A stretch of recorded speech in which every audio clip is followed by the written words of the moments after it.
नमस्कार, आप देख रहे हैं D24 टीवी न्यूज, जहां मिलती है आपको हर खबर सबसे पहले, सबसे सटीक। राजस्थान के वरिष्ठ अध्यापक भर्ती परीक्षा 2022 में डमी उम्मीदवार बैठाने के मामले में एसओजी ने बड़ी कार्रवाई की। इस मामले में 5 और आरोपी गिरफ्तार किए गए हैं, जिनमें 3 MBBS डॉक्टर और 2 सरकारी शिक्षक शामिल हैं। गिरफ्तारियों के लिए जयपुर, कोटा, पोर्ट ब्लेयर, कोलकाता और जालौर में दबिश दी गई। आरोपियों ने मूल अभ्यर्थियों की जगह परीक्षा में बैठकर धोखाधड़ी की। सौदे की रकम 3 से 5 लाख रुपए तय की गई थी। एसओजी ने विशेष सॉफ्टवेयर की मदद से करीब 40 लाख अभ्यर्थियों के फोटो और डेटा मिलाकर डमी परीक्षार्थियों की पहचान की।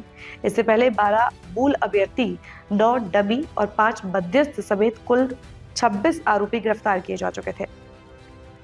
गिरफ्तार आरोपियों की शैक्षणिक डिग्री और नियुक्तियों का सत्यापन किया जाएगा। फरार मूल अभ्यर्थियों और अन्य मध्यस्थों की तलाश जारी है।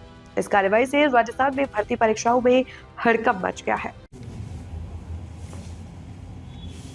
इसमें अभी तो फिलहाल क्योंकि जस्ट ये अरेस्ट ही किया है और इंट्रोगेशन इज ऑल्सो, पर जो हमने पहले ही बात बताई कि इसमें जो मैचिंग सॉफ्टवेयर है ये डिग्री ऑफ मैच बता रहा है। Image match is in terms of degree, तो लगभग 70% लगभग कि अच्छा खासा मैच है ये। जैसे कि आप बता रहे हैं कि वो ये भी बता देता है, लेट्स से फॉर एग्जांपल अगर मैंने X आदमी की जगह एक एग्जाम दिया, दूसरी Y आदमी की जगह दूसरी एग्जाम मैंने ही दी है, तो मेरी 2 जगह फोटो हो गई और तीसरी बार मैंने खुद की परीक्षा दी है, तो मेरी 3 फोटोज हो गई। तो जैसे ही मैं मेरी फोटो सिस्टम में डालूंगा कि ये फोटो किससे मैच करी, तो तीनों उठाएगा और अलग अलग डिग्रीज बताएगा कि इसमें इतनी डिग्री, और मान लो कि उसमें मॉर्फिंग की है तो उसमें डिग्री थोड़ी कम हो जाएगी। मेरे फॉर्म में मेरा एग्जैक्ट मैच आ जाएगा, दूसरों के फॉर्म में कम मैच आ जाएगा। तो इसमें जो कम मैच वाले हैं जब ये आ जाएंगे तो इनसे और अनुसंधान होगा, हो सकता है उसमें वो कई फोल्ड जो है उसको एक आदमी को ही कई ताकि जांच से पता चला है कि किसी ने इसमें डमी बैठने के बदले में किसी ने 3 लाख लिए है, किसी ने 5 लाख लिए। इस बात से डिनाई नहीं किया जा सकता कि उन्होंने इस परीक्षा के अलावा अन्य परीक्षाओं में भी डमी के रूप में इन्होंने किसी और की परीक्षा दी होगी, वो अनुसंधान से और आगे क्लियर होगा। इसके लिए अलग अलग टीमें बनी थी सर के नेतृत्व में, और एक टीम को अंडमान भेजा गया बाय फ्लाइट, एक टीम को कलकत्ता भेजा गया, जयपुर, जालौर और कोटा, सभी जगह पे कोऑर्डिनेटेड रेड दी गई और ये सब कितने फोटोग्राफ ये जो आज कितने फोटोग्राफ्स में से आप लोगों ने, तो ये सर ने बताया कि इसमें वन टाइम रजिस्ट्रेशन का जो डेटा है, इसका मतलब ये है कि जितने भी यूथ जिन्होंने भी आवेदन किया है उनकी समस्त फोटोज का ईयर वाइज जो डेटाबेस है, लगभग 2022 के बाद का डेटाबेस जब से OTR कंपल्सरी हुआ है, तो उन सभी की फोटोज में से ये फोटोज सर्च की गई है और कुछ डिटेल्स उससे मिलती है, और फिर जैसे फर्दर उसमें कुछ डिटेल्स आती है जिसमें फर्दर इनपुट है, तो उसके लिए नाइट ग्रिड पोर्टल है या बाकी पोर्टल्स को भी इसमें यूज़ किया गया, जिसके आधार पर ये इनकी शिनाख्त हम कंफर्म कर पाए कि हाँ ये यही है। नंबर्स कितने थे? जो वो जो डेटाबेस है जो जिसके करीब 42 लाख को, तो यहाँ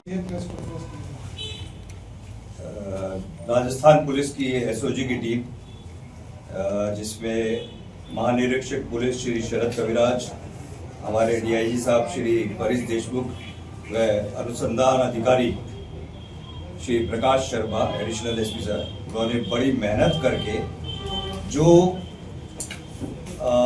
वरिष्ठ अध्यापक 2nd ग्रेड की परीक्षा 2022 और फिर 2023 में पुनः हुई थी, उस परीक्षा में डमी जो बैठे और उस डमी में जिस क्वालिटी के लोग बाग बैठे उनको बड़ी मुश्किल से आइडेंटिफाई करके गिरफ्तार करने में सफलता प्राप्त करी है। यह 2023 में यह मुकदमा दर्ज हुआ था, जिसमें 14 अभ्यर्थी जिनके स्थान पर डमी में लोग बाग बैठे थे उनके खिलाफ में रिपोर्ट की गई। उन 14 में से पुलिस द्वारा 12 जो मूल अभ्यर्थी थे उनको, 2 डमी अभ्यर्थी को और उनके सहयोगियों को गिरफ्तार कर लिया था।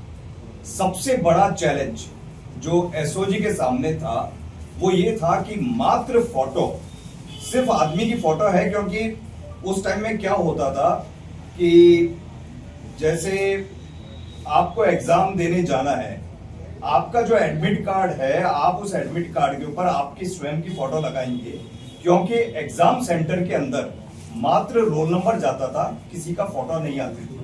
तो इसलिए यदि मेरे को डमी बन के जाना है तो मैं धड़ल्ले से अपनी स्वयं की फोटो लगा के वहां पे जा सकता हूं। यहां तक कि केसेस हमारे पास में ऐसे आए हैं कि महिला कैंडिडेट की जगह पुरुष व्यक्ति ने जाके एग्जाम दिया हो। तो हमारे पास में सबसे बड़ा चैलेंज था कि ये फोटो तो हमारे पास में आ गई, जो एडमिट कार्ड पे उसने लगा के सबमिट करी है, वहां पे अटेंडेंस शीट में लगा के सबमिट हुई है, लेकिन इस फोटो से किसी व्यक्ति को आइडेंटिफाई कैसे किया जाए, पहचान कैसे की जाए। इस काम में 3 तरीके से हमारी जो एसओजी की टीम है उसने काम किया। आईजी साहब शरद कविराज, जिनका एससी आर्मी में बहुत अच्छा अनुभव रहा है, तो हमारे आईजी साहब ने एक सॉफ्टवेयर टूल डेवलप किया। बहुत बड़ा चैलेंज हो गया था कि बिल्कुल क्लियर फोटो हमारे पास थी, लेकिन उसके बावजूद हम ये नहीं पता कर पा रहे थे कि फोटो किसका। और इसके लिए पहले भी कोर्ट में भी बहुत अच्छी क्वालिटी की फोटोज अखबार में छपवाए थे, उसके बावजूद जो इनपुट्स आए तो भी वो बहुत आगे लीड नहीं कर पाए।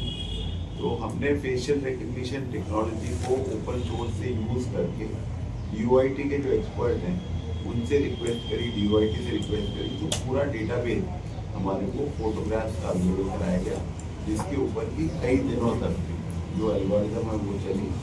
और उसके बाद जब हमने मैच करना शुरू किया तो एक सिग्निफिकेंट नंबर जो है हमारा मैच होके आ गया। और क्योंकि जब मैच होता है तो हमारे पास डेटाबेस के अंदर उसका नाम, एड्रेस सब कुछ आ जाता है, तो हमारे को इस तरह से बड़ी सफलता मिली है। और इस टेक्नोलॉजी का हम और ज़्यादा अरेस्ट के अंदर यूज़ करेंगे, तो कहीं पे भी अगर किसी ने जो रियल कैंडिडेट है और किसी और की जगह डमी बैठा है तो फोटोग्राफ के बेसिस पे वो आइडेंटिफाई हो जाएगा।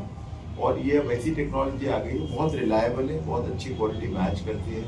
तो डमीज के लिए मैं सभी को आपके जरिए वार्न करना चाहूँगा, अगर आप अच्छे पढ़े लिखे व्यक्ति हैं और अगर आप ये सोच रहे हैं कि आप ट्रिक करके सिस्टम को धोखा दे पाएंगे, तो आगे आने वाले समय में ऐसा नहीं होगा। जिसमें पूरे देश की सारी सूचनाएं होती है, तो उसी के आधार पे इन्होंने लोकल लेवल के ऊपर सूचनाओं का एक ग्रिड तैयार किया। जैसे जो भी अभ्यर्थी राजस्थान में सरकारी नौकरी के लिए 1 टाइम रजिस्ट्रेशन होता है, तो उस 1 टाइम रजिस्ट्रेशन में फॉर्म हो जाता है, उसमें फोटोग्राफ, आपका नाम, आपका पता, आपका एड्रेस, एवरीथिंग, सारी डिटेल्स। और क्योंकि आदमी नौकरी के लिए कर रहा है तो वहां पे सही इंफॉर्मेशन डालता है। इन्होंने वो डेटाबेस कलेक्ट किया, उस डेटाबेस में जो हमारे पास में ये फोटोग्राफ्स थे जो डमी कैंडिडेट्स के, उसको उससे मैच करवाया और इसके आधार पे हमने कुछ क्रिमिनल्स को आइडेंटिफाई किया। सिमिलरली दूसरा इसका लैग रहा DIG परेश देशमुख व उनकी टीम।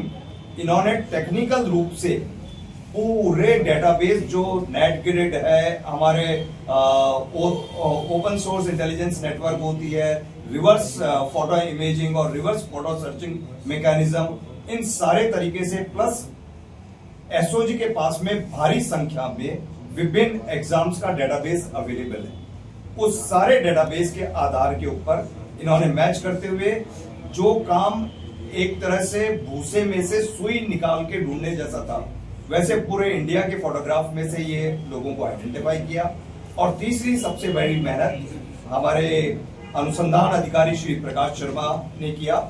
उन्होंने एक एक जगह पे इन लोगों का जो भी इनके पास में इंफॉर्मेशन आ रही थी, वो सारी इंफॉर्मेशन को इकट्ठी करके इसको डेवलप करके आइडेंटिफाई किया।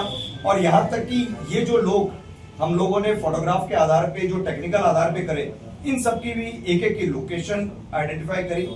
उस लोकेशन के बेसिस के ऊपर हमने पाया कि हमारे 4 संदिग्ध, एक चारों डॉक्टर हैं, चारों MBBS की पढ़ाई कर रहे हैं, एक जना अंडमान निकोबार में MBBS स्टूडेंट है, दूसरा कोटा में स्टूडेंट है, तीसरा MBBS स्टूडेंट कोलकाता में है, वहां के मेडिकल कॉलेज में, चौथा अपने RUHS में है। और उसके अलावा 2 जने सरकारी नौकरी में हैं, इनको आइडेंटिफाई किया गया और इनके ऊपर एक साथ दबिश दी गई और इनको दबिश देके इनमें से 5 जनों को हमने 6 जनों को हमने 5 जनों को हमने गिरफ्तार कर लिया है और 1 जने को हिरासत में लिया है फर्दर उसका वेरिफिकेशन और डिटेल्स आइडेंटिफिकेशन के लिए। फिलहाल इस खबर में इतना ही। ऐसी ही हर बड़ी और भरोसेमंद खबर के लिए देखते रहिए D24 टीवी न्यूज।